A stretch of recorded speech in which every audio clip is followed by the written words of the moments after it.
Sometimes the wildest stories begin in the quietest neighborhoods. Imagine living on a calm street where everyone thinks they know everyone else, until one unexpected moment flips everything upside down.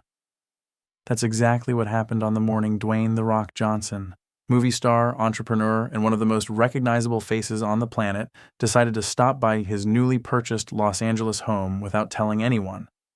What should have been a simple visit turned into a scene straight out of a comedy action movie. The neighbors, who had only seen moving trucks and construction crews in recent weeks, had no idea The Rock owned the luxurious hillside estate tucked behind flowering hedges and a polished steel gate. And when they saw a huge, muscular man in a hoodie trying to get into the mansion's Rolls-Royce parked outside, well, let's just say they jumped to the wrong conclusion. What followed was a chain of misunderstandings, assumptions, and regret so unbelievably awkward that even The Rock himself later laughed about it. This is the story of how neighbors called the cops on The Rock, accusing him of stealing his own Rolls-Royce, and how the situation spiraled into an unforgettable moment the neighborhood would never forget. Grab your popcorn and settle in, because this is one story that proves even the biggest superstar in the world isn't safe from nosy neighbors. And remember, if you enjoy captivating stories like this, make sure you like, comment, and subscribe for more amazing content. The sun had barely risen when a sleek black Rolls-Royce Phantom pulled up in front of an elegant modern villa sitting high above downtown Los Angeles. The air was cool, the birds were just waking, and the sprawling neighborhood still felt half asleep. Inside the Rolls-Royce, The Rock sat behind the wheel wearing a dark gray hoodie, sunglasses, and gym shorts. It was his unofficial uniform for early mornings. After 2 weeks of filming non-stop night scenes, it was the first morning he had fully to himself. And there was one place he wanted to be. His recently bought home, still undergoing finishing touches. He hadn't moved in yet. The contractors were inside prepping the floors, adjusting lighting, and finalizing security panels. But his favorite part of the property, the sunrise view over the ridge, was too tempting to miss. He climbed out of the car, stretched his enormous arms, and took a long look at the peaceful community around him. Finally, he muttered with a tired grin, a quiet morning. Little did he know, several pairs of eyes were watching. The neighborhood was known for its privacy and exclusivity.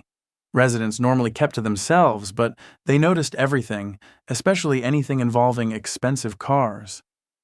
A few houses away, an elderly couple, Mr. and Mrs. Rowland, were watering their garden when they spotted the Rolls-Royce.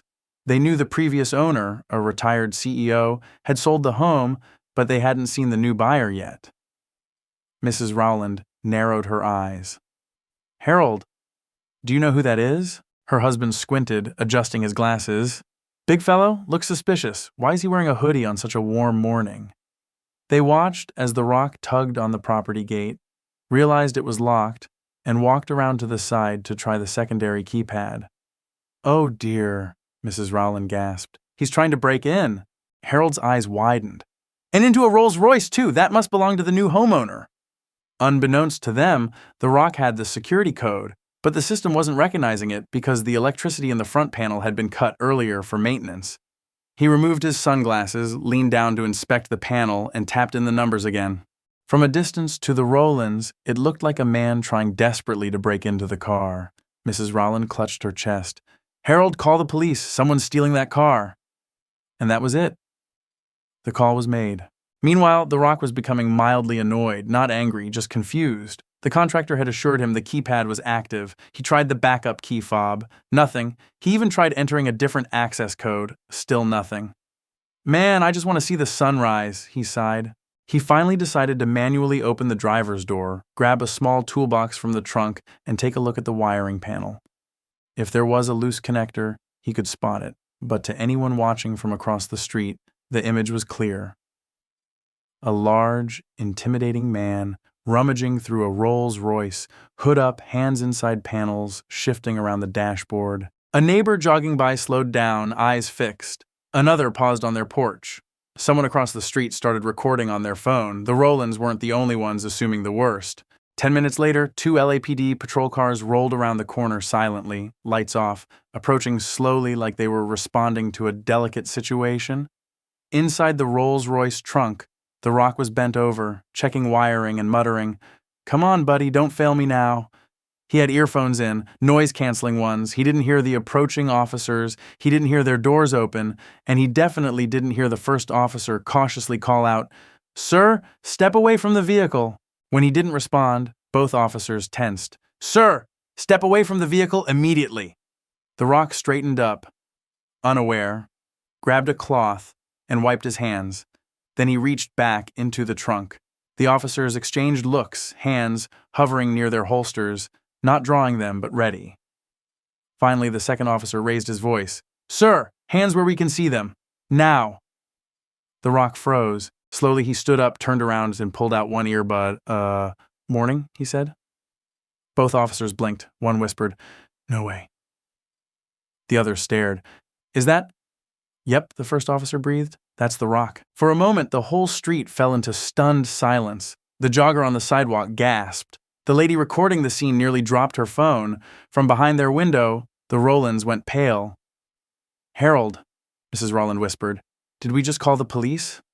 On the Rock?" The Rock, still confused, raised his hand slightly. "Officers, is everything okay?" The first officer cleared his throat, trying not to laugh at the absurdity. "We, received a call about a suspected vehicle theft." The Rock looked at the Rolls-Royce, then at the house behind him, then at the officers. "A vehicle theft? This vehicle?" "Yes, sir." "You mean my car?" The second officer nodded apologetically. "Yes, sir." The Rock blinked twice, then burst out laughing. "Man, I can't even visit my own house without causing a scene." The officers chuckled too, relief washing over them. One officer explained, "A few neighbors thought you looked suspicious. Big guy, hoodie, expensive car, you know how it is." The Rock shook his head, smiling. "Tell them they just witnessed the world's first attempted theft of a car by its actual owner." From behind the blinds, the Rowlands cringed. "Oh, Harold," Mrs. Rowland groaned. "We're never going to live this down." After verifying everything, the officers apologized again. The Rock waved it off. "You guys are just doing your job. No harm done. Actually pretty funny." But the embarrassment was far from over, because one of the neighbors, without thinking, called out from across the street, "We thought you were stealing it because you looked too suspicious." The Rock turned slowly. "Suspicious?" he repeated. The neighbor panicked. I didn't mean it like that. I just, well, you were wearing a hoodie." The Rock raised an eyebrow. "So hoodies make people suspicious now?" The neighbor shrank like a deflated balloon. The officers tried not to laugh. Then came the real kicker. Mrs. Rowland opened her window and shouted, "We thought you were too muscular to be the homeowner." Silence. Even the birds stopped chirping. The Rock rubbed his forehead. "Too muscular to be the homeowner." Mrs. Rowland squeaked, "Sorry." The Rock burst out laughing again. "Ma'am, I promise you, I belong here." The morning embarrassment had already spread across the neighborhood like wildfire. People peeked from behind curtains. Someone pretended to take out the trash just to get a closer look. A few teenagers whispered and giggled on the sidewalk. But the Rock? He handled it like only he could, with humor, calm, and a giant smile. The officers had left, now chuckling with a story they'd probably be telling at the station for weeks.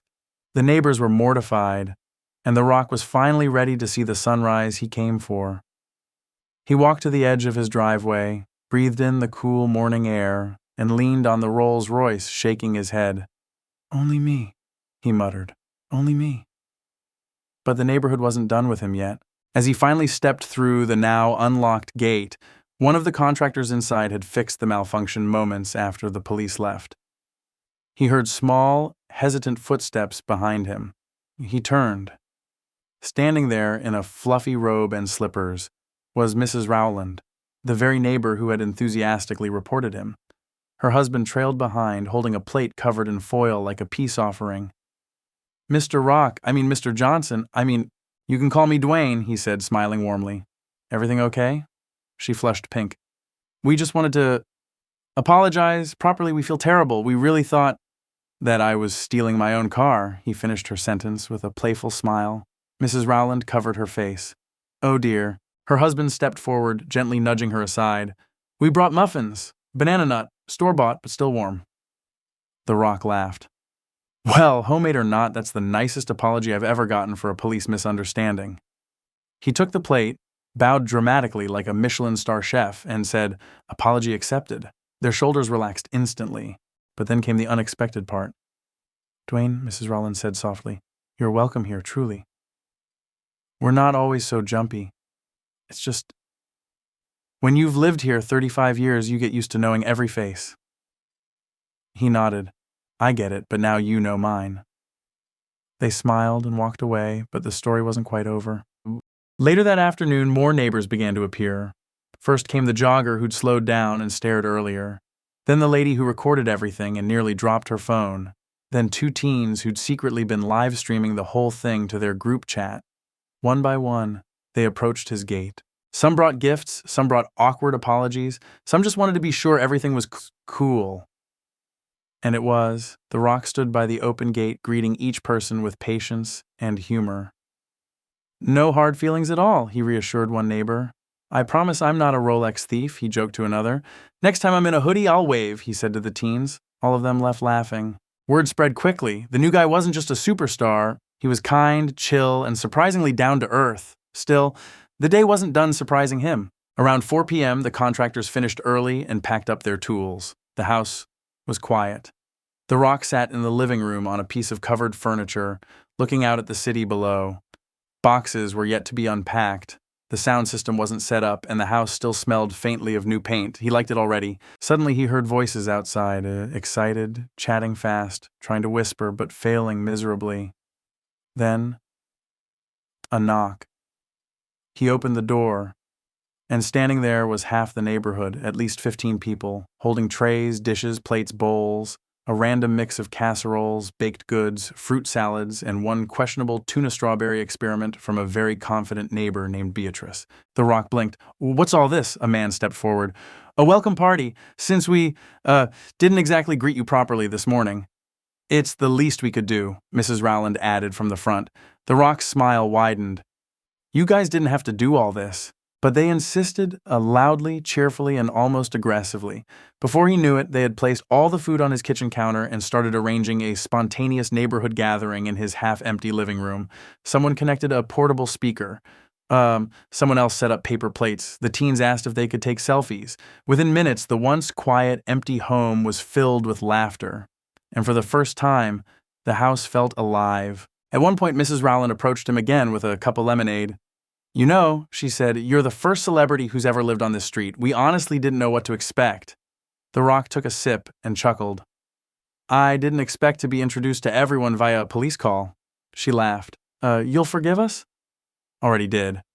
"But, Dwayne," she added, lowering her voice, "can I ask something?" He leaned in playfully. "Uh-oh. That serious?" "Yes." She straightened her robe. "Could you maybe stay away from the Rolls-Royce and hoodies? Just for my blood pressure?" He burst into a deep laugh, the kind people recognize even from far away. "I'll try," he said, "no promises." They both laughed again, and the moment was filled with warmth and newfound friendship. As the small house party continued, a teenage girl shyly approached him with a notebook. Hi, Mr. Rock?" "Just Dwayne," he said warmly. She swallowed nervously. "Could you maybe sign this? My brother's a big fan, but he's too scared to come talk to you." He looked over her shoulder at a boy hiding behind the kitchen island. The boy froze. The Rock waved dramatically. The boy ducked behind the counter again. The Rock leaned down and whispered, "Tell him I see him." The girl giggled. This is going to make his year. He signed the notebook and wrote, "Dream big, kid. Dwayne Johnson." When the boy finally peeked out, The Rock gave him a thumbs up. The boy nearly fainted. As evening approached, the sky shifted to orange and gold. The neighbors slowly started packing up. The contractor crew waved goodbye. Even the teens, who had recorded every moment, eventually left with huge grins. By the time the last guest left, the house was quiet again, but no longer empty. The Rock walked outside, leaned on the Rolls-Royce, and looked around the now familiar street. The events of the day replayed in his mind, the misunderstanding, the police, the embarrassment, the muffins, the laughter, the welcome party. He smiled. "Guess I'm home," he said softly. He finally got the sunrise he wanted, but ironically, it was the sunset that made him feel like he belonged. Before heading inside, he noticed the Rowlands walking their small dog. He shouted gently from the driveway, Hey, Harold? Harold turned. Yes? Just want you to know, if you ever see someone suspicious around here again, call me first. Harold laughed. Will do, Dwayne. And if it's you again, my gut will bring cupcakes instead of the police. The Rock clapped his hands together. Deal! The neighborhood echoed with their laughter. The misunderstanding that could have caused tension had instead created connections, and a story the neighbors would tell for years. And all because someone thought The Rock was stealing his own Rolls-Royce. And that was the end of it. A chaotic, hilarious, and unexpectedly heartwarming beginning to Dwayne Johnson's life in his new home.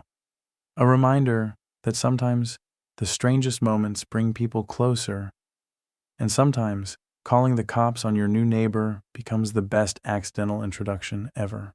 Absolutely. If you loved this tale of unexpected neighborly bonding, be sure to show your support by liking, commenting, and subscribing. There are plenty more fascinating stories waiting for you, and your engagement helps bring them to life.